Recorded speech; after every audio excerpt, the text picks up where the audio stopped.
It was a sweltering August day in 2016, the kind of day where the heat seems to shimmer off the ground and the air feels thick with humidity. The sun blazed down mercilessly, casting long shadows and creating an almost surreal atmosphere in the rural expanse of South Carolina. On this particular day, hope pierced the silence of a rural South Carolina property. The stillness of the countryside was broken by the determined footsteps of investigators, their faces etched with a mixture of hope and trepidation. Deputies were following a cell phone signal, their every sense alert. The signal was faint but persistent, guiding them through the dense foliage and uneven terrain. Each step brought them closer to a potential breakthrough in a case that had gripped the community with fear and uncertainty. They were searching for a missing woman, Kayla Brown. Her disappearance had left a void in the hearts of her loved ones and cast a shadow over the small town. The search had been long and arduous, but the deputies were resolute in their mission. The signal led them to a metal storage container, its doors bolted shut. The container stood incongruously in the middle of the rural setting, a stark contrast to the natural beauty around it. It was an ominous sight, and the deputies knew they were on the brink of a significant discovery. The air hung heavy with anticipation as the deputies forced the container open. The sound of metal scraping against metal echoed through the stillness, heightening the tension. Every second felt like an eternity as they pried the doors apart, revealing the darkness within. Inside, chained by the neck like an animal, was Kayla. Her eyes, once filled with life, now reflected the horrors she had endured. The sight was both heartbreaking and enraging, a stark reminder of the cruelty that humans are capable of inflicting on one another. She was weak, dehydrated, but alive. The deputies moved quickly to free her from her chains, their hands gentle yet urgent. Kayla's ordeal had left her physically and emotionally drained, but the spark of survival still burned within her. The nightmare that had held her captive for 2 agonizing months was finally over. As she was led to safety, the weight of her experience began to lift, replaced by the overwhelming relief of freedom. The rescue team too felt a surge of triumph, knowing they had brought an end to her suffering. But for the families of 7 other victims, the horror was just beginning. The discovery of Kayla was a bittersweet victory, as it opened the door to a much darker reality. The pain of loss and the quest for justice would soon consume their lives. Kayla's rescue would soon unearth a string of murders that had haunted South Carolina for over a decade.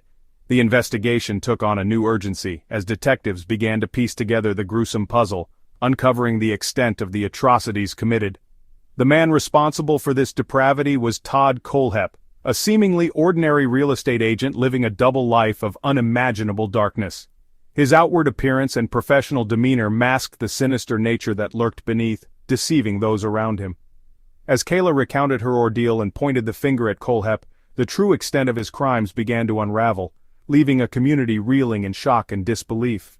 Her testimony was a crucial piece of the puzzle, shedding light on the horrors that had been hidden in plain sight. The investigation quickly shifted from a missing persons case to something far more sinister. The scope of Kohlhepp's actions was staggering, and the authorities were determined to uncover every detail, no matter how disturbing. Kohlhepp's property became a crime scene, crawling with investigators piecing together a puzzle of evil.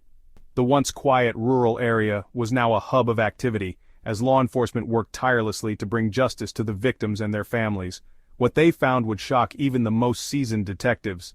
The evidence uncovered painted a chilling picture of a man who had managed to evade suspicion for years, leaving a trail of devastation in his wake. The full story of Todd Kohlhepp's crimes was only beginning to emerge, promising more revelations and a long road to justice. Under intense interrogation, Kohlhepp, a man who had blended seamlessly into society, confessed to a string of murders, each more chilling and horrifying than the last. His demeanor was unnervingly calm as he recounted the gruesome details, leaving investigators and the public alike in a state of shock and disbelief. His victims were not strangers, but people whose paths had crossed his in the most mundane of ways. They were individuals who had trusted him, interacted with him, and had no reason to suspect the darkness lurking beneath his seemingly normal exterior. There was Charles David Carter, Kayla Brown's boyfriend, who Kohlhepp shot in cold blood. Kohlhepp's reign of terror stretched back years, with each crime more heinous than the last. The timeline of his atrocities painted a picture of a man who had been living a double life, hiding his true nature behind a facade of normalcy. He admitted to killing Johnny Joe Coxey and Megan Lee McCraw Coxey, a young couple he lured to his property with the promise of work. They were seeking a better life, only to be met with unimaginable horror. Their dreams and aspirations were brutally cut short by a man they thought they could trust. Their bodies, found buried in shallow graves, were a testament to his cold-blooded brutality. The discovery of their remains brought a sense of closure to their families, but also a profound sense of loss and sorrow that would linger for years to come. But it was the 2003 quadruple homicide at Superbike Motorsports that truly solidified Kohlhepp's place in the annals of criminal history. The sheer brutality of the crime shocked the community and left an indelible mark on all who were touched by the tragedy. Scott Ponder, the shop's owner, his mother, Beverly Guy, and employees Brian Lucas and Chris Sherbert were all executed in cold blood, their murders remaining unsolved for over a decade. The pain and grief experienced by their families and friends were immeasurable, a constant reminder of the senseless violence that had taken their loved ones away. Kohlhepp's confession, delivered with a chilling matter-of-factness, sent shockwaves across the state. The cold and detached manner in which he described his actions left many questioning how such evil could exist in someone who appeared so ordinary. The details of his crimes, revealed in court documents and witness testimonies, painted a gruesome picture of a man consumed by darkness. The legal proceedings brought to light the full extent of his depravity, ensuring that his name would be remembered not for any achievements, but for the terror and pain he inflicted on innocent lives.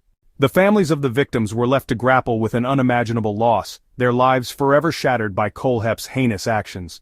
Lorraine Lucas, Brian Lucas's mother, spoke of the pain that never subsided, the emptiness that haunted her every waking moment and every breath. "He took away my son, my best friend," she said, her voice choked with deep emotion. Cindy Coxey, Johnny Coxey's mother, could barely find the words to describe the moment she told her young grandson that his father was gone forever. The innocence of childhood, stolen by a senseless and brutal act of violence. The courtroom became a crucible of emotions as family members confronted Kohlhepp, their words a mix of anger, sorrow, and a desperate search for elusive answers. Some demanded to know why, their voices cracking with the effort of holding back the overwhelming tears. Others sat in stunned silence, the weight of their grief almost unbearable to witness and comprehend. The prosecution, armed with a mountain of evidence, meticulously built their case against Todd Kohlhepp.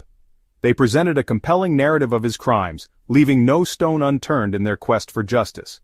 Driven by the pursuit of justice, the prosecution initially sought the death penalty for Kohlhepp. They believed that such a sentence would serve as a fitting retribution for the heinous acts he had committed. However, the legal landscape of South Carolina presented a complex challenge. The state had been grappling with significant issues surrounding the death penalty, making the path to execution fraught with obstacles. The state struggled to obtain lethal injection drugs, mired in legal challenges and ethical debates, made the prospect of a swift execution unlikely.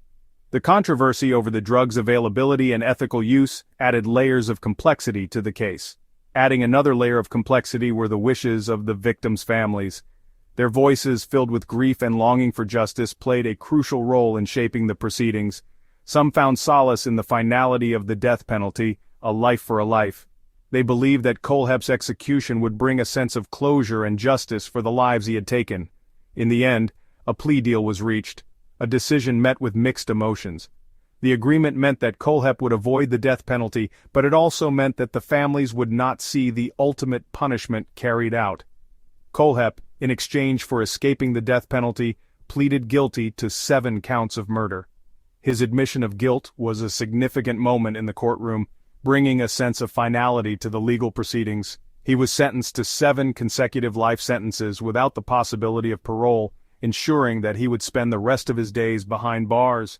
This sentence guaranteed that Kohlhepp would never again walk free, providing some measure of security to the community. The plea deal, while bringing a swift end to the legal proceedings, did little to ease the pain of the victims' families. Their loss was immeasurable, and no legal outcome could ever truly compensate for the lives that had been taken. For them, no punishment could ever truly atone for the loss they had suffered. The memories of their loved ones would forever be etched in their hearts, a poignant reminder of the fragility of life and the enduring quest for justice.